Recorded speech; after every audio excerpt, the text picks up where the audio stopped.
bằng có cái trong cờ.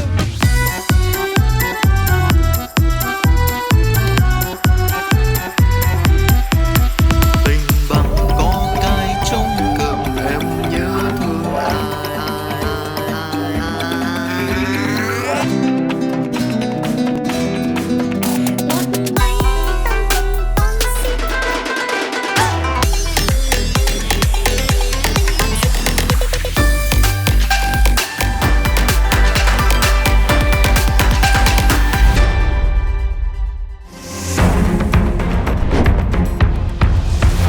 Chào mừng quý vị và các bạn đã đến với chương trình Nhập Gia Tùy Tục. Chúng ta lại gặp nhau trong khung giờ quen thuộc 20 giờ thứ năm hàng tuần trên VTV3 Đài truyền hình Việt Nam. Hôm nay sẽ có khách mời như thế nào và hôm nay Harry cũng rất là tò mò là hôm nay chúng ta sẽ bàn về chủ đề gì và hai bên có đối lập và có gây lộn hay không.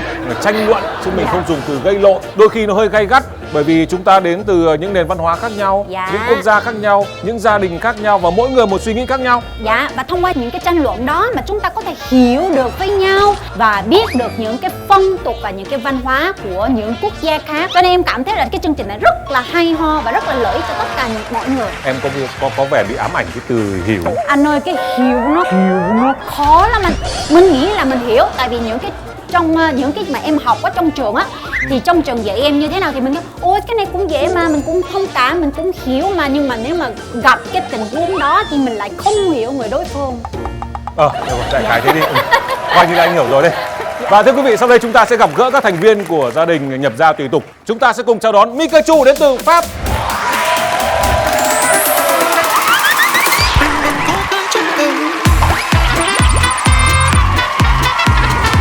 CJ đến từ Nigeria,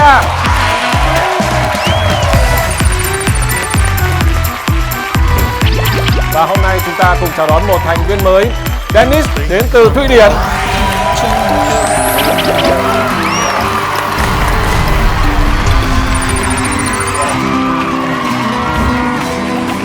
Chào mừng em đến với gia đình. Anh sẽ nói như thế nào thì đủ tốc độ để em có thể hiểu được. Dạ ok, em cảm ơn anh nhé. Dạ ok, em cảm ơn anh nhé. Không như bây giờ. Chính là có hiểu. Anh tức là câu này chuẩn bị sẵn rồi đúng không? Bây giờ em hiểu á, như anh nói như vậy thì em sẽ hiểu. Ok được rồi. Chúng ta sẽ chào đón thành viên thứ tư, Nguyễn Vũ đến từ Mỹ.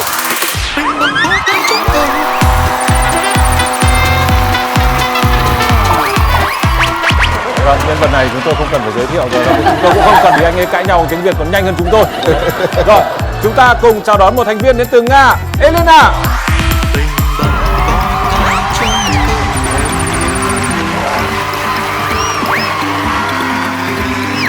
Dạ, em chào anh. Em đã ở Việt Nam 24 năm. Dạ đúng rồi ạ. Em còn học về khoa học xã hội nhân văn. Dạ đúng rồi anh. Vâng, đấy ok. Chúng tôi chỉ hỏi qua vậy là quý vị biết rồi đúng không ạ? Vâng. 24 năm. Và thành viên cuối cùng, Valen đến từ Rumani.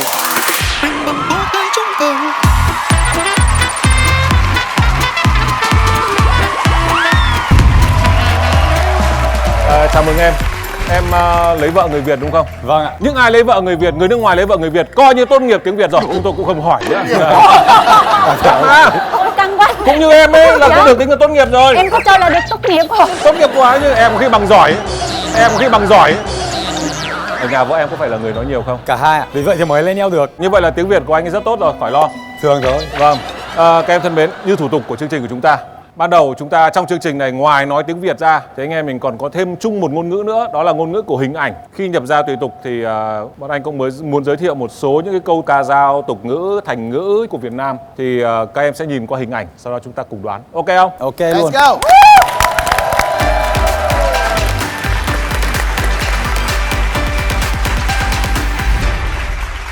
Xin mời câu mật mã đầu tiên ngày hôm nay.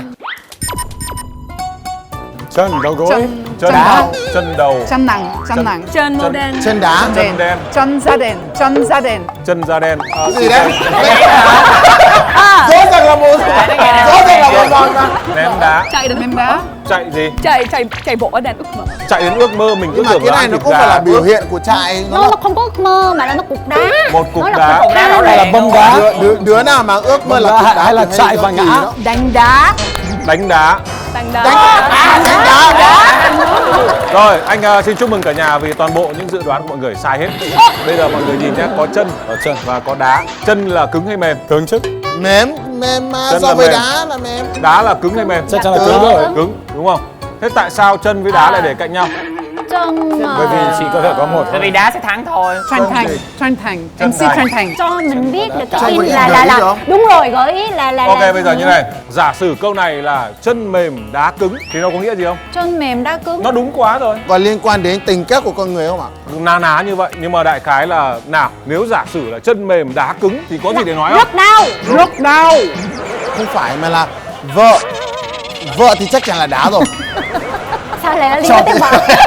Chồng thì chắc là chân rồi. Thì nếu mà vợ là đá có nghĩa là trông đá vợ à? Không, mình không được đá mà. Đá vợ là đạo đó. Thôi được rồi, Nhưng mà tại sao trông đá vợ? anh nghĩ là anh đã gợi ý như thế rồi, các em cũng không biết, nhưng mà thực ra câu này ở Việt Nam gọi là chân cứng đá mềm.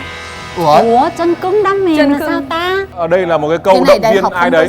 Gợi ý là gì anh ạ? Tức là ví dụ như là em khởi nghiệp, anh bắt tay em bảo là CJ, chân cứng đá mềm em nhá. Tức là gì? Chân bình thường nó mềm nhưng bây giờ mình phải cứng rắn lên, mạnh mẽ lên. Còn đá bình thường nó cứng như gì? Một khi mà gặp CJ cứng rắn như vậy, đá cũng phải mềm. Có nghĩa là nếu mà mình gặp những cái khó khăn trong công việc thì mình phải làm thế nào giải quyết được cho nó Mềm ra. mềm ra. Có Ủa phải vậy không? hả? Wow, nhức đầu quá không? Tức là những cái khó khăn cũng sẽ trở nên không còn khó khăn nữa khi mà mình hết sức là cứng rắn và quyết tâm. À, hợp Ok lý. chưa? Đổi câu thứ hai. Câu này khó này. Cười. Cười bằng đồng Ý, hồ. cái này em biết cho nên em không nói nữa. Đấy trời. Cái này em biết. Cái kia là bằng á, em nhìn ra quyển sách. Như là em đọc thì sẽ là cười, hai vạch, đồng hồ và uống thuốc đúng không? Những người đàn ông như em thì hai vạch nó sẽ rất là dễ ám ảnh. Thời gian này là hơi mệt đấy. Thời Covid thì ai hai vạch cũng ám ảnh cả. Cười. Nếu cười quá nhiều trong công việc thì sẽ không tốt, sẽ bị bệnh và sẽ uống thuốc. Tức là đứa nào mà cười nhiều quá thì nhìn chung là thần kinh Dạ. không bình thường, cho nó uống thuốc đúng không? Phải hơi nhìn trống, phải tập trung. Phải quá tập hả? trung. Hay là ngược lại, khi mà mình bị ốm ý, thì mình sẽ cần thời gian và việc uống thuốc nhiều để bằng cười. Có nghĩa là khi mà mình vui. À, em nghĩ là em có thể phân tích được. Tức là thay vì mình dùng thuốc thì mình cười thì mình sẽ ổn hơn. Nụ cười sẽ giải quyết được mọi vấn đề kiểu thế. Đúng rồi Cố lên đó. em, cố lên. Cười sẽ... Nụ cười bằng gì? Bằng thuốc bổ, bằng nhiều hơn cả thuốc bổ. Bằng bao nhiêu thuốc bổ? Cái đồng hồ Mười. nghĩa là gì? 10. Người. Vậy một nụ cười bằng 10 thuốc bổ hả? Một nụ cười bằng 10 thang thuốc bổ. Ý nói là gì? Chúng ta cứ lạc quan trong cuộc sống thì những khó khăn sẽ qua. Wow. Chuẩn. Xin mời câu số 3. Câu này khó này. Con chó này. Khó, quen như voi. Khỏe Quen như voi. Khỏe như voi mà không yếu như chó à? Mình có 6 con chó ở nhà khỏe lắm ý. Ok, có vậy là xác nhận là chó vẫn khỏe, nhưng mà tại sao lại có hai mũi tên kia? To, tốt hơn nhỏ. Thế em nghĩ cái gì to tốt hơn nhỏ? Kim Cục cương. vàng kim cương, Kim càng cương là to to càng hơn tốt. nhỏ. Đúng rồi, đúng rồi. Rồi ok, nhưng anh nghĩ chúng ta đang vẫn chưa đúng với lại cái câu gốc Sao của nó. quá? Nào, bây giờ nhìn mũi tên, nhìn con voi, nhìn mũi tên xuống, nhìn con chó. Nghĩa là gì? Lên voi xuống chó. Chính xác. Harry Won đang đọc đúng cái nghĩa của bốn cái biểu tượng này. Lên, voi, xuống, chó. Vấn đề là em không hiểu ý nghĩa của con thôi. Ý nghĩa của nó chính là chủ đề của buổi ngày hôm nay anh em mình trao đổi. Đó là những thăng trầm trong cuộc sống. Có lúc chúng ta sẽ lên đỉnh cao, lúc lên có những xuống. lúc chúng ta lại xuống những cái gọi là vực sâu. Có những lúc chúng ta hoành tráng như con voi, nhưng cũng có những lúc thì chúng ta sự nghiệp cũng nhỏ như con chó con Giống thôi. như chứng khoán vậy đó đúng không? Anh nghĩ rằng để các em đứng ở đây được thì tất cả chúng ta đã có những cái thời kỳ rực rỡ, nhưng cũng có cuộc sống đôi khi nó cũng phải trải qua những khó khăn. Và hôm nay chúng ta sẽ nói về những thời kỳ khó khăn đấy bằng cách đến với chủ đề là vượt qua khủng hoảng. Và chúng ta cùng chào đón khách mời ngày hôm nay, ca sĩ Nhật Kim Anh.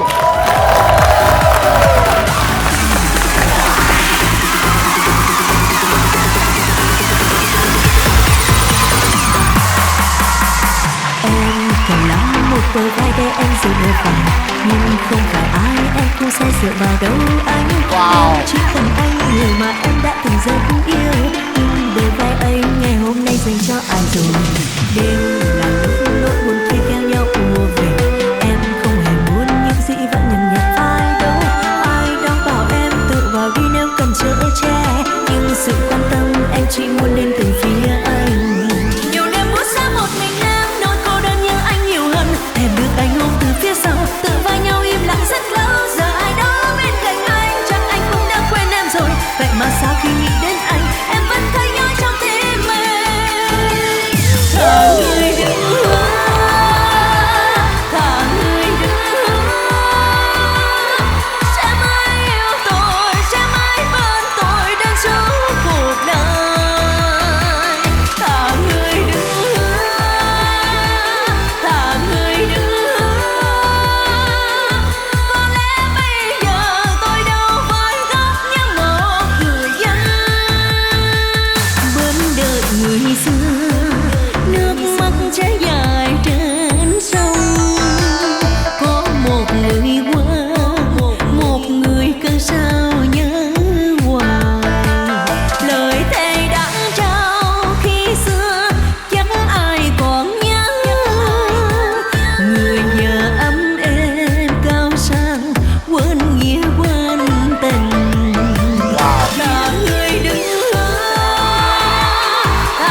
Cảm ơn Kim Anh. Vâng, chúng tôi rất là thích cái liên khúc này và chúng tôi khuyên quý vị có thể dùng liên khúc này đi hát ở đám cưới người yêu cũ. Chú rể ngồi dưới mình cứ người đứng. Em rất thích câu đó lắm nha, tại vì á nhiều đàn ông á cứ nói cho đã miệng xong rồi thì không giữ lời hứa rất nhiều á. Anh biết là ai rồi nhá, anh biết là ai, em là ai. Cảm ơn Nhật Kim Anh rất nhiều và thực ra chúng tôi cũng bất ngờ vì phải mời lên nhảy phụ họa thế này. Thực ra do CJ thôi, cứ thấy nhạc là anh ấy nhảy chứ còn tuổi tôi với Elena vừa nói với nhau rồi. Ở tuổi của anh em chúng tôi thì chúng tôi tập những cái đơn giản hơn. Múa quạt cũng được. Và chúng ta một lần nữa chào đón Nhật Kim Anh.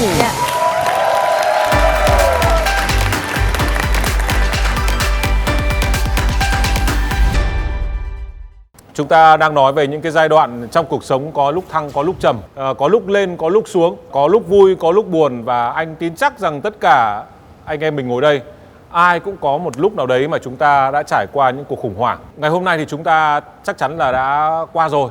Nhưng chúng ta ngồi đây cùng nhìn lại về cái thời kỳ mà chúng ta đã có những cơn khủng hoảng đấy. Và chúng ta cùng trao đổi với nó, đối mặt với nó, nhìn nhận xem chúng ta vượt qua nó như nào để có kinh nghiệm đối mặt với những khủng hoảng trong tương lai và vượt qua. Mọi người ok không ạ? Ok là. Chúng ta phải trao đổi với ca sĩ trước. Em có thấy lo lắng không khi mà mời em đến chương trình là ngay chủ đề là khủng hoảng? Dạ, khi mà mời em vào cái chủ đề khủng hoảng là em đã bắt đầu khủng hoảng. Thường thì chúng ta sẽ chia các loại khủng hoảng ra thành nhiều loại. Như CJ dân buôn cổ phiếu lo nhất là khủng hoảng kinh tế. Có lẽ em có lo cái đấy không nhỉ? Ai chả lo à? Ai chả lo rồi. Rồi ngay như là chúng ta vừa trải qua một đợt dịch cũng rất là nặng, cũng coi là một dạng khủng hoảng chung của mọi người. Rồi trong mỗi người thì cũng có những đợt khủng hoảng. Ví dụ như từ lúc đẻ ra chúng ta có khủng hoảng tuổi lên 3, lớn lên anh em mình có khủng hoảng tuổi thiếu niên. Như anh là vừa qua khủng hoảng tuổi trung niên này. Ủa mà qua trung niên tại sao phải là gặp khủng hoảng gì anh? Ví dụ như bạn anh là rất là yêu người yêu nhá, xong là đến lúc lấy làm vợ thì bạn anh còn bị là khủng hoảng sau lấy vợ nữa. Tức là cứ khoảng một tuần mở mắt ra nhìn thấy có người nằm cạnh là lại giật mình. Thì vì trước giờ là chỉ ngủ một mình, ai cũng có một cái giai đoạn khủng hoảng. Bây giờ anh em mình sẽ trao đổi về khủng hoảng đấy. Em xin phép đi trước, em gần như là em chưa bao giờ kể cái câu chuyện về người yêu cũ của em. Người yêu cũ. Em nghĩ là sau chương trình này lên sớm em cũng sẽ phải gặp thêm một khủng hoảng nữa. Vợ đang ở nhà đang xem, em thông cảm cho anh nhá. Nhưng đây là cái cô mà vợ em đã biết rồi đúng không? Tất cả các cô mà em từng yêu là vợ em hầu như là biết hết. Nhưng mà hay quá. Khi mà nói đến câu chuyện khủng hoảng thì đây là một câu chuyện mà khiến em có một vết thương cực kỳ sâu. Tức là em gặp cô bé này và ngay sau khoảng 2-3 ngày là hai người đã yêu nhau rồi. Nhưng mà yêu nhau qua một thời gian mới được cô ấy nói cho em rằng là em đã từng có một đời chồng rồi. Và em đã có một người con 7 tuổi rồi. Và ngay sau khi em nghe cái câu chuyện đấy, thực sự là em không biết là em sẽ phải giải quyết như thế nào. Nhưng mà thực sự bởi vì em khá yêu cô ấy thì em chấp nhận được. Và em có nhắn tin cho cô ấy rằng anh sẽ làm bố tốt cho con em. Sau khi đã yêu nhau được một thời gian, em cảm thấy cô này là một người rất là phù hợp với em. Và em sẵn sàng, em đã mua nhẫn rồi. Còn 2 tuần nữa là nhẫn sẽ từ Anh về. Có một ngày lần đầu tiên mà cô ấy không ở nhà qua đêm. Và em cũng không liên lạc được, em không biết có vấn đề gì. Ngay hôm sau thì em đi khắp bệnh viện, em đến nhà mẹ bạn ấy, em khóc suốt. Cái lúc đấy hai người đang sống chung như một cặp vợ chồng luôn á. Khoảng 3 giờ chiều hôm đó thì cô có về. Cô bảo là cô đi chơi và bị hết pin các thứ và không có chuyện gì xảy ra. Em thì em không nghĩ, em không quan tâm đến những gì mà cô ấy đã làm. Em chỉ vui là cô ấy đã về. Đó. Nhưng mà ngay sau một tuần thì có một câu chuyện buổi sáng bọn em ngủ dậy, cô ấy đã đi sang phòng con rồi, xong rồi báo thức nó lên. Em thì tính của em thì em không bao giờ em mò vào điện thoại của đối phương. Nhưng mà bởi vì báo thức có lên, em đã dậy rồi thì em lấy điện thoại để em tắt. Ngay trên màn hình thì nó lại có một dòng tin nhắn. Thông báo. Dòng tin nhắn đó thì lại có những cái câu chuyện vợ chồng. Bạn này đang cặp với một người khác. Mà xưng là vợ chồng với nhau. Xưng là vợ chồng với nhau luôn. Em thực sự là lúc mà em nói chuyện với em sẵn sàng để em nói chuyện với cô là em có làm gì, có lỗi với anh không. Thực sự là trong lòng của mình, bởi vì mình quá yêu cô ấy, mình đang mong chờ. Tuy là em đã đọc hết tin nhắn rồi và em biết chuyện rồi, em đang mong chờ là cô này sẽ từ chối. Em sẵn sàng, em tin. Nhưng mà cô này thì lại không nói một cái gì cả, chỉ có úp mặt lên bàn thôi. Thế là em đứng dậy, em chuyển hết đồ của em ra khỏi nhà. Và hôm sau nữa là em phải bay về Nigeria. về nhà Nigeria và đấy là lần đầu tiên mà em có sự tâm sự giữa hai bố con, cái câu chuyện tình yêu mà hai bố con ngồi nói chuyện và bố đã giúp CJ vượt qua cái khó khăn đó. Và ngay sau đâu đó còn 2 tuần CJ mới quay trở lại Việt Nam. Cái vết thương đó nó cũng phải mất một thời gian rất là dài để mà có thể lành. Và rất may là bây giờ mình đã gặp một người vợ của mình rất là tuyệt vời. Yes. Happy ending. Và bây giờ anh cảm thấy như thế nào? Ổn rồi. Bây giờ có vợ rồi chả lẽ là nói là chưa ổn à? Mình nghĩ tới cái chuyện đó vẫn khủng hoảng đúng không? Không, bây giờ nghĩ tới thì mình thấy nó Bình thường. thực ra là nếu mà nói thật, Không, nó vẫn bởi vì một cái gì đó nó là gợn. một vết thương. Em hay nói một câu, có những cái vết thương mà nó sẽ sâu đến nỗi mà nó sẽ lành, nhưng mà nó vẫn sẽ là scar. Nó vẫn sẽ là nó sẽ có cái vết, nó không ảnh hưởng gì đến cuộc sống của em cả. Chỉ là khi mà em nghĩ tới, em lại có cái cảm nhận, bởi vì lúc mà em đọc những cái dòng tin nhắn đó, em cảm giác như là người ta lấy con dao và chọc vào tim em luôn á. Có thể cảm nhận cái nỗi đau đó trực tiếp luôn, nó đau đến nỗi đó. Cách đây cũng phải 6 năm rồi. Và bây giờ em cũng đã có vợ, em có con của em rồi và em thấy cuộc sống rất là hạnh phúc, em không có gì mà hối tiếc cả. Và em rất là vui là em đã chia tay cô ấy. Đúng. Em cảm thấy ông trời đã phù hộ cho con luôn á. Nhưng mà cũng rất hay là phải nói cô ấy tuy cũng có những cái sự lừa dối em, nhưng cô ấy đã rất thật thà khi cô thú nhận với em là cô ấy có ngoại tình. Như vậy thì giúp cho em sẽ dễ quyết định hơn thay vì là tiếp tục lừa dối em tiếp. Anh nghĩ vừa rồi nó chỉ là những cái va chạm trong các mối quan hệ. Nó cũng chưa đáng gọi là khủng hoảng lắm. Chứ thế vừa rồi mà gọi là khủng hoảng thì anh em mình bản lĩnh kém quá. Đúng rồi. Đùa. Nãy giờ thì mọi người đang nói về tình yêu, nhưng mà đối với em thì em có một cái sự khủng hoảng nó khác xa. Có một thời gian em không dám nhìn chiếc ô tô, không dám bước lên cái chiếc 12 chỗ. Đó là một cái sự khủng hoảng của em. Tại vì em nhớ là lúc còn nhỏ xíu á, thì em có theo đoàn ca nhạc đi ra ngoài Phan Thiết biểu diễn. Thì trên đường đi diễn xong thì khi mà mọi người bắt đầu chuyển về Sài Gòn lại, thì trên đường đi thì trời bắt đầu mưa lăn phăng. Và mọi người ở trên xe thì rất là vui nhộn rồi hát hò với nhau. Xong rồi đến cái chợ thì mọi người xuống thì các chị người mẫu thì rất là thích ăn sầu riêng, cho nên là mua sầu riêng lên xe. Thì khi mà tài xế bắt đầu di chuyển tiếp tục vào Sài Gòn thì đi đến cái đoạn khúc quanh của Phan Thiết, thì cái xe 12 chỗ đó nó bị mất thắng. Tài xế không đạp thắng được vào cái khúc cua như vậy nè. Cái khúc cua như vậy nó rất là gắt mà lại đang đổ dốc nữa. Thì khi cua như vậy thì cái xe bắt đầu lật luôn. Mọi người tưởng tượng là cái đường nó quanh như vậy. Thì ở trên đây nó là một cái lài xuống. Nó lài xuống đây thì là ở dưới này là ruộng rồi, không phải ruộng mà nó là gọi là một cái đồng. Đi xa ra ngoài kia thì là một cái hồ. Xe đang chạy trên đường này thì ở đây tới cái khúc cua trên cái bờ núi á, thì bắt đầu nó lật xuống vậy. Mà nó lật thì cái xe kịch lật xuống. Tức là lật xong nó còn xoay vòng nữa. Dạ đúng rồi, xoay vòng vậy nè anh. Thì khi mà nó lăn xuống thì cái đầu của em á mới đập vào trong cái cửa kính. Tại vì lúc đó em đang ngồi ở bên hông cửa kính. Em nghe một cái choang một cái là em không thấy gì nữa rồi. Là bắt đầu khi mà cái xe lật tới vòng cuối cùng thì cái đầu của em á nó văng ra ngoài cửa sổ. Và khi mà nó văng ra ngoài cửa sổ thì cái đầu của em, khi mà em mở mắt ra thì mọi thứ nó chổng ngược. Là nó vào đúng cái mương. Khi mà mấy cái cô chú mà chăn trâu chăn bò ở đó thì bắt đầu khiêng hết tất cả mọi người đi vào trong bệnh viện trạm xá. Thì lúc đó kiểu em mơ hồ á, thì mọi người ở trên xe nào người mẫu ca sĩ gì bị sầu riêng đâm tứ lung tung trên mặt hết. Thì lúc đó là em bắt đầu em bị một cái thời gian em bị khủng hoảng á, em bị sợ á, và em không dám bước lên xe. Em nghĩ nếu như mà em không được ơn trên giúp đỡ thì chắc có lẽ cái đầu em, nếu đó là đất bằng, nó không phải là cái mương, thì chắc có lẽ cái đầu em nó nát bét luôn á. Em quá may mắn. Thật sự là khủng khiếp. Thì khi mà vào trong bệnh viện rồi là mặt mày người ngợm rồi, người mình giống như là nó một cái gì đó nó không còn là mình nữa. Mình cảm giác như mình đang ở đâu á, mình cứ mơ hồ và rất là sợ hãi ghê hồn lắm. Em cho tới giờ phút này em dành tới chiếc xe 12 chỗ em cũng vẫn rất là sợ. Trong cái thử thách này thì gọi là tạo hóa lại còn tăng thêm cái phần khó cho game. Bằng cách là cho dừng xe mua thêm sầu riêng nữa lên đó. Chắc mua phải chi mà mua trái xoài, trái gì đấy. đó thì nó còn đỡ. Mua sầu riêng vậy nó mới chớ chiêu được vậy anh. Người ta bây giờ các bạn trẻ nói là tổ tiên phải gánh còng lưng thì mới qua được cái hạn đấy đấy. Dạ, tại vì đúng rồi. cả một cái rãnh như vậy mà em vừa chui đúng cái đầu vào đấy mà thoát.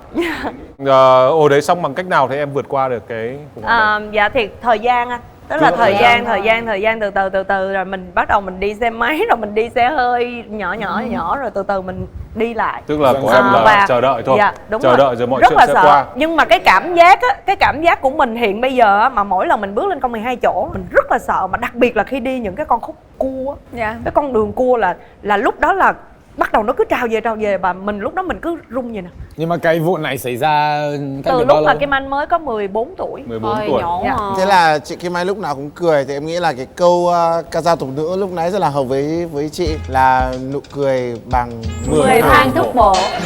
Bây giờ khen em rồi, có người nào giới thiệu nha. Nhớ tặng là không phải là 12 chỗ. Đây cũng là một cái khủng hoảng. Anh nghĩ là cũng ám ảnh. Còn Elena, em có lẽ là trong đây em là tấm chiếu trải nhiều lần nhất trong số, em còn trải hơn anh 1 tuổi cơ. Đúng rồi. Thì chắc là em cũng phải trải qua nhiều khủng hoảng. Không, thực ra là nếu mà nói là trải qua khủng hoảng thì cũng không có đâu. Tất nhiên là tình cảm, tình yêu thì nó cũng như bao nhiêu người khác, người ta ai cùng bị thì mình cùng bị, đúng không? Mình đã từng bỏ, người ta cũng bỏ mình, thì nó cũng thực ra là nhiều. Cái câu chuyện đó thì có thể vượt qua được. Câu chuyện mình muốn kể cho mọi người, câu chuyện về sức khỏe. Đầu năm nay mình biết là mình bị ung thư. Và lúc đó là nó không phải là khủng hoảng, mà là nó là mình coi là đây là một cái gọi là thử thách để mình vượt qua. Sau khi mổ và điều trị tất cả mọi thứ, gia đình, bác sĩ, nhân tiền mình cũng muốn nói là rất là cảm ơn cho bác sĩ ở Việt Nam. Người ta nói chung là người ta cứu mình được. Trong lúc đó là mình, nói chung là nó chỉ tính bằng ngày thôi, là 1-2 ngày nữa là mình đã không thể gặp nhau mọi người ở đây rồi. Câu chuyện đó thực ra là nếu mà nói là khủng hoảng thì cũng không phải. Lúc biết câu chuyện đó là cả gia đình là phải cùng nhau để vượt qua thôi. Tại vì là lúc đó bác sĩ nói một câu, bảo là bác sĩ sẽ làm tất cả mọi thứ, nhưng mà em phải giúp. Nếu mà em không giúp thì bọn anh không thể làm được cái gì luôn. Nếu mà lạc quan lên á, và hy vọng á, về sau là sẽ trời lại sáng, thì cái ca mổ đó là mình sẽ vượt qua. Ca mổ đó là 14 tiếng đồng hồ. Sau 14 tiếng đồng hồ mình ra ngoài, lúc đó là mơ mơ màng màng, là còn chưa nhìn thấy rõ, và nhìn thấy chồng mình, con mình, bố mẹ mình, là mình cảm thấy mình rất là hạnh phúc. Bác sĩ ở bệnh viện Bình Dân là người ta cứu được mình, người ta cứu được, và người ta đến giây phút này là mình sống như bình thường, gần như là không có một cái gì xảy ra nữa. Tất nhiên là nó cũng có để là ảnh hưởng, nhưng nó làm cho mình là bắt đầu là cảm thấy là cuộc sống là mình nên yêu cuộc sống nhiều hơn. Mình nên chăm sóc cho người thân của mình nhiều hơn. Mình nên yêu gia đình của mình. Và cố gắng đừng bỏ thời gian lãng phí. Ngày xưa mình cũng đi chơi rất là nhiều. Ngày xưa mình không quan tâm á, về ngày mai là nó sẽ ra sao. Nói chung là thời Covid bây giờ, mình muốn là tất cả mọi người cũng trân trọng một chút. Tại vì là cuộc đời nó chỉ có một thôi. Và mình nên sống như nào để mình cảm thấy là nó có ích. Và đến giây phút này là mình hoàn toàn bình thường, và cũng đã vượt qua tất cả mọi thứ rồi. Và chúc mọi người một lần nữa, chúc mọi người sức khỏe, và mọi người cố gắng giữ gìn sức khỏe trong cái thời Covid này nữa. Oh, I wish that you hadn't pulled the trigger. Shut me down with my bitter heart. My blood is getting thicker. You shut me down, you shut me down with my bitter heart. Do là chị Elena là một người quá là mạnh mẽ, cho nên chị mới cảm thấy là không không phải có là khủng khủng hoảng, hoảng, chứ nhưng mà thật ra thật thì sự rất khủng hoảng. Tại vì bản thân chị cũng có con nữa. Anh nghĩ là rất bản lĩnh. Em có cái gì em muốn chia sẻ khi nghe câu chuyện của chị. Cảm thấy có rất nhiều cảm xúc. Bởi vì khi em 9 tuổi, mẹ em cũng bị ung thư. Nhưng mà không may mắn giống nhiều chị, nên mẹ em mất. Cái đó là cái gì rất là buồn trong cuộc sống của em. Cái đó cũng là cái thời gian bởi em là con nuôi, em sinh ở Việt Nam, nhưng mà khi em 1 tháng tuổi em đến Thụy Điển. Sau khi mẹ em mất, em bắt đầu suy nghĩ nhiều hơn về Việt Nam, bởi vì khi một người 9 tuổi rất mong muốn của gia đình, của bố mẹ, muốn là tất cả giống như một người khác. Bây giờ chị cảm thấy là tốt hơn và chị cũng là cảm thấy hạnh phúc về không muốn lãng phí thời gian. Và em cũng nghĩ là bởi vì mẹ em mất rồi thì em nghĩ về cái áp lực và cảm thấy bị stress. Em không nghĩ cái đó là qua nghiêm trọng, bởi vì em chỉ biết là có một sự cảm thấy là tệ nhất. Cái đó là sự cảm thấy khi một người mà mình yêu rất nhiều sẽ không ở bên kia nữa. Thực ra là lúc chị vào ban mổ là chị hứa với các con gái, là chị bảo là con yên tâm đi, kiểu gì mẹ cũng sẽ quay lại, con không bao giờ phải lo lắng. Lúc đó là cháu là đang thi, đúng sau 14 tiếng là mẹ sẽ gặp lại con. Tức là lúc đó là mình không bao giờ suy nghĩ là nó có thể là bất cứ có chuyện gì xấu xảy ra. Mình tin là nó là phải làm xong là mình sẽ được bình thường. Cái lòng tin nó quan trọng lắm. Suy nghĩ quá là Cái ý chí. Đúng rồi, mình hứa với con là không được phép làm như vậy. Quan điểm của Elina là đúng kiểu là cái gì đến thì chắc chắn nó sẽ đến. Và nó đi qua thì chắc chắn nó sẽ đi qua. Đúng. Tức là mình cũng không có cố gắng kháng cự, né tránh hay là bất kể một cái gì. Thực ra là thêm một câu chuyện nữa là lúc được 16 tuổi trước khi sang Việt Nam, là lúc đó là có một đàn bà người Gigan, người ta xem bói, người ta bảo là yên tâm đi con sẽ sống đến 80 tuổi. Wow. Nên lúc đó là đi mổ là cũng thấy là ok, đến 80 tuổi nên không sao, chưa đến giờ chết nên nó vẫn sẽ bình thường, nên sẽ rất là lạc quan, là không bao giờ phải nghĩ. Cảm ơn còn lâu đó. Cảm ơn bà xem bói, bà thầy bói đấy. Em xin phép một chút, cái này là em muốn, nó là một cái quà tặng nhỏ nhỏ mà em muốn gửi tới khán giả đang xem chương trình ngày hôm nay. Sau khi em nghe câu chuyện của Elina, em cảm thấy cực kỳ xúc động. Vì vậy thì em muốn chia sẻ một cái thông điệp của cá nhân em. Rồi, em muốn hỏi mọi người một câu là theo mọi người cái chai này nó nặng khoảng bao nhiêu cân? Chỗ này khoảng 200ml thì đâu đó khoảng 2 lạng. Tức là không phải là 2 kg. 250 lạng nha. 2 lạng rưỡi. 2 lạng rưỡi. 2 lạng rưỡi. Và câu mà em muốn nói ở đây là cái sức nặng của cái chai này nó không quan trọng. Quan trọng là mình cầm nó bao nhiêu lâu. Nếu mà mình cầm chai này khoảng 1 phút và mình bỏ xuống thì không vấn đề gì cả. Nếu mà mình cầm đâu đó khoảng 1 tiếng thì mình sẽ bắt đầu hơi tê tai xíu. Nếu mình cầm chiếc chai này cả một ngày, nó sẽ trở thành một cái gánh nặng và cảm giác tay của mình nó bị tê liệt. Thì tất cả mọi vấn đề trong cuộc sống đều như vậy. Nếu mà bạn gặp một vấn đề trong cuộc sống, bạn nghĩ tới nó một thời gian không vấn đề gì cả, bạn bỏ qua nó, bạn nghĩ tới nó còn đến 1 tiếng, nó sẽ bắt đầu trở nên một cái vấn đề lớn hơn. Nghĩ tới nó cả một ngày trời thì nó sẽ trở thành một vấn đề cực kỳ lớn. Cho mình. Thì khi mà bạn gặp một vấn đề trong cuộc sống của bạn, hãy bỏ xuống, lạc quan lên và cuộc sống sẽ vui thôi. Như thầy triết lý. Câu chuyện vừa rồi rất là sâu sắc. Cho anh hỏi cái đồng hồ bên tay trái của em nặng bao nhiêu? Em bỏ cái đồng hồ xuống cho anh cầm hộ cho. Ôi giời ơi. Để cho nó Chuyện nhỏ, chai nước thì em cứ bỏ bình thường, còn cái đồng hồ em bỏ đi. Valen muốn nói, Valen rất đồng ý với quan điểm của CJ.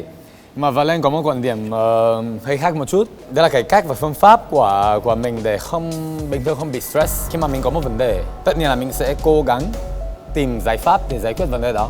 Trong thời gian mà mình đang tìm giải pháp đó thì Valen nghĩ là cái này không phải là stress mà nó là một như kiểu thử thách. Mà đến lúc mà khi mà mình đã tìm được giải pháp và giải quyết được vấn đề thì tất nhiên là không phải stress nữa. Nhưng trường hợp xấu là mình không tìm được giải pháp và vấn đề này vẫn sẽ ở đó và mình biết là mình không có cách nào để giải quyết. Thế thì bình thường đa số người trong trường hợp này sẽ nghĩ là sẽ bắt đầu stress, sẽ bắt đầu khủng hoảng, sẽ bắt đầu thấy áp lực bởi vì có một vấn đề và không giải quyết được. Trong trường hợp này thì Valen nghĩ là chấp nhận thế thôi và bắt đầu không nghĩ nữa. Nếu mà mình cứ nghĩ thì cũng không ăn thua, sẽ không giải quyết được gì. Bố của Mika dạy cho em một câu rất là thông minh và em nghĩ là rất là hiệu quả. Trong tất cả tình huống xấu luôn luôn có ít nhất một điều tốt. Cho nên để tiếp tục với suy nghĩ của Valen, nếu mình có một cái câu chuyện xấu thì mình phải luôn luôn cố gắng để tìm cái gì tốt, cái gì tích cực để mình học, để mình làm tốt hơn lần sau. Thì cuộc sống của mình cũng sẽ thú vị hơn. Tuy nhiên là bởi vì cảm xúc nó là một điều mà nó hơi bị khó để điều khiển. Thì nếu bạn gặp bản thân của bạn trong cái trạng thái mà đang hơi buồn hay là đang bực xúc, hãy chấp nhận cảm xúc của bạn. Từ cái việc là bạn chấp nhận cảm xúc của bạn thì bạn sẽ dễ dàng vượt qua, chứ đừng có mà nghĩ là tôi cảm thấy bực xúc quá và tôi cũng hiểu được. Hãy chấp nhận cảm xúc của mình và từ đó thì mình có thể vượt qua Nhưng được. tất nhiên là nói thì dễ, còn làm thì mới khó. Không, thật ra là cảm xúc á là nó chỉ có hai cảm xúc thôi, yêu và không yêu. What? Tại sao như bạn trẻ bạn hỏi nó là yêu ngược lại là gì, người ta nói là giận ghét. Nó không phải giận ghét ngược lại yêu mà, mình vẫn có cảm xúc cho người ta mà, là có cảm xúc đó. Nhưng mà cái đấy là Nhưng trong mà tình yêu ngược lại của yêu là gì? Thờ ơ, không quan tâm nữa. Đó là ý tôi đang nói á, là cái năng lượng của mình đang là tích cực tiêu cực, đang buồn đang vui, nó vẫn là năng lượng. Mình có thể lấy cái năng lượng đó mình chuyển qua một cái cảm xúc khác vẫn được. Nếu đang nói về tình yêu thì có thể là ok, maybe nó hợp lý, nhưng mà trong nhiều vấn đề trong cuộc Nhiều sống vấn đề mà khác nó nhau. là Thì mà bạn tôi đang buồn, tôi muốn buồn hộ bạn mình cũng được, Ừ, nhưng mà nhưng có thể mà dùng ok, cái cảm ví dụ- xúc của mình, cái năng lượng đó để mình vui vẻ hay là mình thế trong cái cổ vũ cho bạn trong cái mình. trường hợp mà bị phá sản công ty thì sao? Cái này Ok, bây giờ là là cảm xúc gì? đúng rồi. Nghe hai ông nói chuyện, bọn anh ngồi giữa như xem tennis ấy, Dạ, ngồi đúng rồi ở đó. anh nghĩ như này, thực ra nó giống như là các em có biết cái ví dụ về một cái thí nghiệm về con ếch, tức là nếu như con ếch mà nhảy vào cái nồi nước nóng ấy, nó sẽ nhảy ra ngoài ngay. Cái khó khăn mà anh em mình gặp phải một cách bất ngờ và nó thực sự khó khăn như một cái cú đứt gãy, một cái cú khủng hoảng ấy, anh em mình sẽ có khả năng phản ứng lại ngay lập tức. Tuy nhiên có những thứ mà từng ngày một, giống như là các em cho con ếch vào trong một cái nồi nước bình thường không nóng, nhưng em đun nó từ từ lên thì nó sẽ chết ở trong đấy mà nó không biết được mà nhảy ra, tại vì là cái sự biến đổi hàng ngày mới là cái điều kinh khủng nhất. Anh em mình đang chịu những áp lực trong cuộc sống mà anh em mình không biết. Ví dụ anh em mình cứ bảo là anh em mình bận đấy, áp lực cuộc sống rồi ai cũng muốn mình tốt, ai cũng muốn mình phải làm được những việc hay, rồi ai cũng bảo là phải vươn tới thành công chứ, ai cũng bắt mình phải cư xử đầy đủ, tốt đẹp rồi tròn trịa với tất cả mọi người. Nhưng cái áp lực đấy nó kinh khủng hơn. Đấy là lý do tại sao ở Nhật thì tỷ lệ tự tử cũng cao, Hàn Quốc anh nhớ là tỷ lệ tự tử cũng cao. Dạ.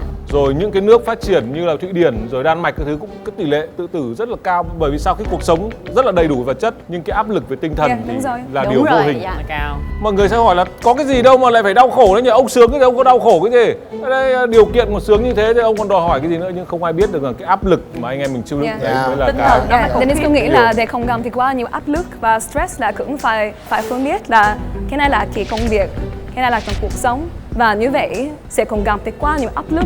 Nó cũng dễ nói thôi, còn làm thì nó cũng không phải là dễ. Tuy nhiên là em có một cái biện pháp cho mọi người này. Em là một người mà rất là dễ bị ảnh hưởng tới công việc. Em là một người làm việc rất là nhiều, thậm chí là một ngày làm việc khoảng 15-16 tiếng. Khi mà em về nhà, nó hay ảnh hưởng đến cuộc sống gia đình của em. Và vợ em đã mua một cái chiếc ảnh ở ngoài cửa là "Please put your shoes and your worries outside", tức là hãy bỏ đôi giày và những nỗi worries là gì? Lo lắng. Những sự lo lắng của bạn ở ngoài. Nếu mà một người cảm thấy mình gặp vấn đề, mình gặp bản thân mình trong cái trường hợp này, mình đi làm, mình về nhà, mình vẫn gặp áp lực, nó vẫn ảnh hưởng đến cuộc sống gia đình, thì nên mua một cái chiếc ảnh hoặc là một cái gì đó sẽ khiến bạn luôn luôn nhớ. Trước khi bạn bước vào nhà, Để nhắc lại đọc cái câu đó vào nhà cho nó vui vẻ. Ngon. Như vậy thì tốt, nhưng mà không dễ như vậy. Nên là tại sao Dennis là giống như Valen là tập Muay Thai, Thai boxing, và tại sao Dennis thích tập Thai boxing và không thích phòng gym.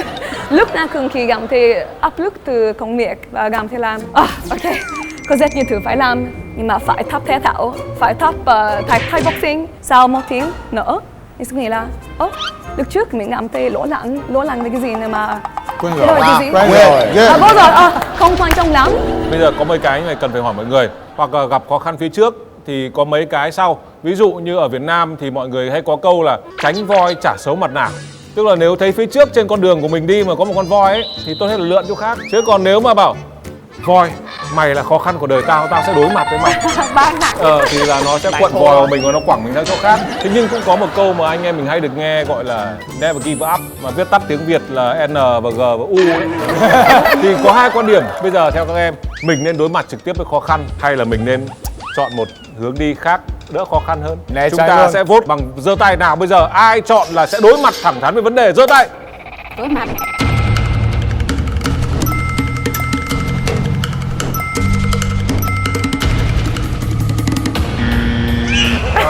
Trời ơi, sao mặt anh đơ vậy? Thôi, anh cũng đối mặt rồi. Bỏ tay xuống. Không, Còn một ông né tránh. Nào, Valen, tại sao em lại né tránh vấn đề? Cái này tùy trường hợp. Và Lan thích nghĩ về bản thân là Và Lan là một người rất logic. Khi anh hỏi cậu hôm nay, Mika mới nhớ cái thời gian khó nhất của Mika ở Việt Nam là thời gian phong tỏa ở Sài Gòn. Thì lúc đó Mika nghĩ là ok, mình sắp hết tiền. Mình sống một cái căn hộ nhỏ, không được đi ra ngoài, không có bố, không có mẹ. Và lúc đó Mika mới chia tay một cái quan hệ toxic. Tất cả bạn của Mika, tất cả bạn thân ở Việt Nam cũng về nước nữa, cho nên cảm thấy cô đơn một mình, không có ai để chăm sóc. Và các bạn có nhớ không là lúc đó mình quay nhập ra Tuổi Túc online và chương trình gửi cho Mika một cái con cá. Và lúc đó Mika cảm thấy Mika chỉ có một cái con cá thôi để chăm sóc, không có lý do để sống ở Việt Nam nữa. Bởi vì lúc đó Mika nghĩ thì có thể mình không trở lại quay chương trình này, mình có thể không gặp bạn bè nữa, mình có thể không yêu idol nữa. Thì Mika nghĩ ok thì xong, đây là finish, I'm done. Cho nên cảm thấy rất là thất vọng. Nghĩ là ok, mình có thể đi Nga, mình có thể đi Pháp, mình có thể bắt đầu từ đầu. Mika nghĩ là nếu lần này Mika chọn không đối mặt cái vấn đề này thì chắc chắn trong tương lai sẽ có một vấn đề giống nhau, Mika sẽ trở lại. Bởi vì đây là thế. Cho nên lúc đó Mika nghĩ là ok, tắt điện thoại và bắt đầu thiền, bắt đầu thức dậy sớm để thay đổi suy nghĩ của mình, bắt đầu tập gym, tập thể dục, là đi chạy trong cầu thang. Và lúc đó mình chỉ đi chạy cầu thang, ok, đi lên đi xuống. Và bắt đầu ok, cái suy nghĩ của mình bắt đầu thay đổi. Và bởi vì buổi tối mình dễ bị buồn, cho nên Mika đi ngủ rất là sớm, khoảng 9 giờ, giống như ông bà. Cái này gọi là tự tạo năng lượng tích cực. Tạo năng lượng. Thì bắt đầu tập trung về bản thân mình. Cho nên để trả lời câu hỏi của anh, Mika nghĩ là mình phải luôn luôn đối mặt. Bởi vì nếu mình không đối mặt lần này thì chắc chắn vấn đề này sẽ trở lại trong cuộc sống của mình. Bản thân Kim Anh cũng là thiền mỗi sáng. Và có nhiều người á, tối ngày cứ cầm cái phone, cầm hoài. Thật sự nó không có giải quyết được một cái gì hết. Mà khi mà mình cầm như vậy thì có những cái trường hợp mà mình nhìn thấy á, nó sẽ làm cho mình bị sống tiêu cực theo. Có nhiều người ta thường cầm cái điện thoại 24/24 luôn. Và anh làm gì vậy anh Say? Em nói nhiều người cho đêm nói á. Tùy trường hợp. Một trường hợp là ví dụ là câu chuyện của chị Elena, không thể nào từ bỏ được, đúng không? Thì chắc chắn là phải đối mặt rồi. Một trường hợp khác là mình đã ví dụ mở một nhà hàng và bây giờ Covid xảy ra và có rất là nhiều vấn đề và mình tốn rất là nhiều tiền để cứ cố gắng và cứ hy vọng là sẽ vượt qua và sẽ có nhà hàng sẽ thành công và các thứ ấy. Nhưng mà mình cũng chưa biết là khi nào là cả thế giới sẽ an toàn, khi nào mọi thứ sẽ ok, khi nào mọi người sẽ có tiền để vào nhà hàng của mình chẳng hạn, hay là kinh doanh bất cứ. Thì mình cứ cố gắng và cứ hy vọng, anh cứ bảo never give up thì đúng không? Bởi vì lúc đấy là thời gian của mình sẽ vào kinh doanh đó. Nên phân tích ấy là tùy trường hợp. Thật sự ra thì tiêu cực hay tích cực là do cái bản thân mình suy nghĩ thôi. Mình hãy cho mình một cái năng lượng tích cực thì con người mình sẽ tích cực và mình sẽ sống hạnh phúc hơn. Ví dụ có một ly nước mà nó khoảng chừng nửa ly nước thôi, có người sẽ nói là trời ơi chỉ còn có nửa ly nước thôi, nhưng mà có những người nói là ê có nửa ly nước lận. Ví dụ chẳng hạn nó những cái câu chuyện giống như Harry, bản thân Harry cũng đã từng bị ung thư, nhưng mà lúc mà Harry bị ung thư á, thì lúc đó Harry thuộc về một cái công ty nào đó, nhưng mà Harry rất là muốn thoát cái công ty đó, nhưng mà lúc đó Harry bị ung thư thì lúc đó trong đầu Harry có nghĩa là mình có thể là lấy cái cớ này mình sẽ xin nghỉ công ty. Đó là những cái suy nghĩ mà ai cũng nghĩ là rất là nhiều người nói là ê tại sao em có thể suy nghĩ như vậy được, nhưng mà bản thân Harry thì bây giờ Sera thôi.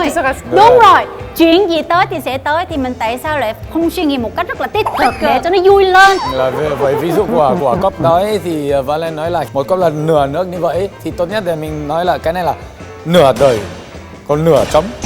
Đúng. Để xem cả hai mà thôi. Có một cái câu châm ngôn như thế này, bản thân Kim Anh thôi nha. Thì Kim Anh có một cái câu là muốn tỏa sáng thì mình hãy tự bốc cháy. Tự bốc cháy. Anh thấy chưa, cái hàm lượng triết học của chương trình của mình bắt đầu nó cao dần rồi đấy. Thay đổi không khí chương trình xí thì em muốn hát trích một đoạn chút xíu mà nó liên quan tới cái cuộc sống của chúng ta. Rồi. Dạ, đó là Que Sera. Rồi.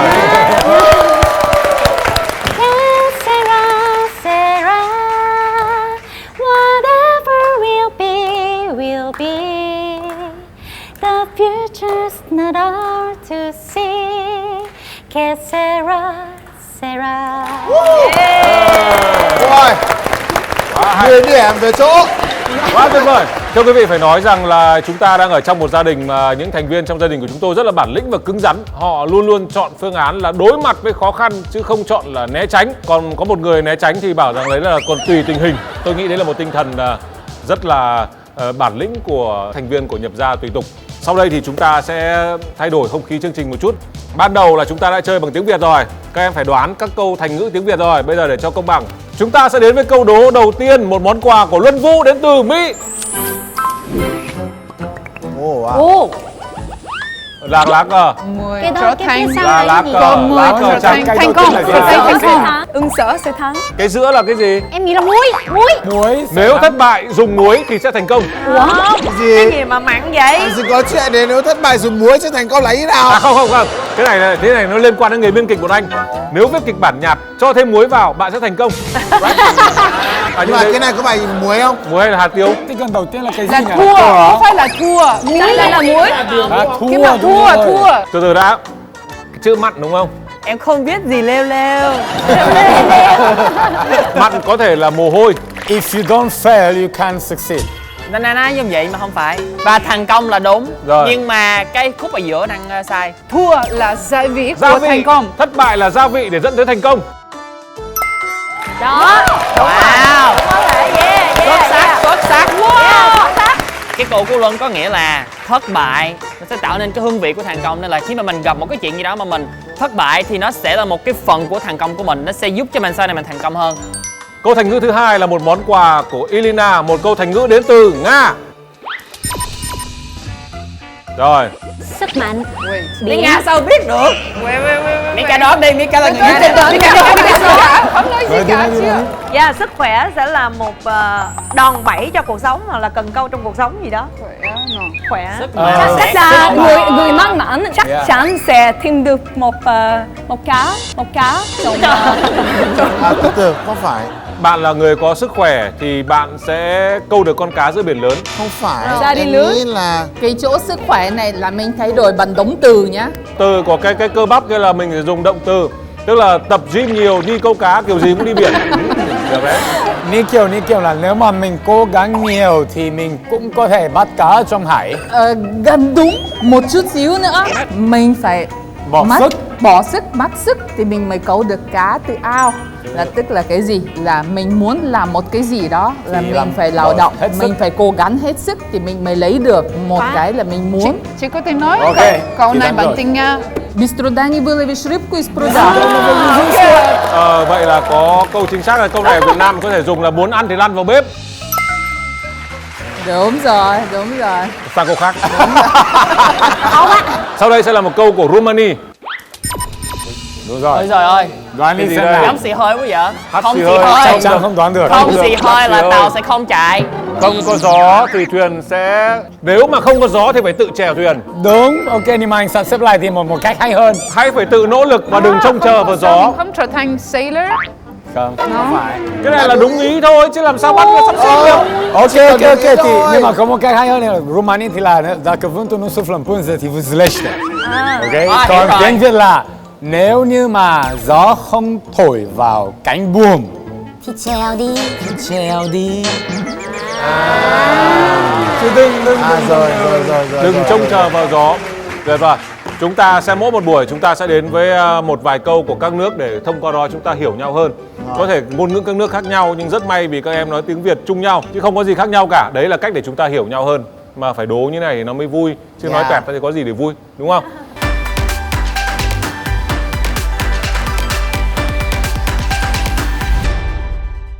Thưa quý vị, chương trình Nhập Gia Tùy Tục ngày hôm nay chúng tôi nói về chủ đề là đối mặt với khủng hoảng và vượt qua khủng hoảng. Mỗi người sẽ chọn cho mình một cách khác nhau, có thể người sẽ chọn là đối mặt và vượt qua nó, có người thì chọn là sẽ lựa chọn một hướng khác để không phải đối mặt với nó.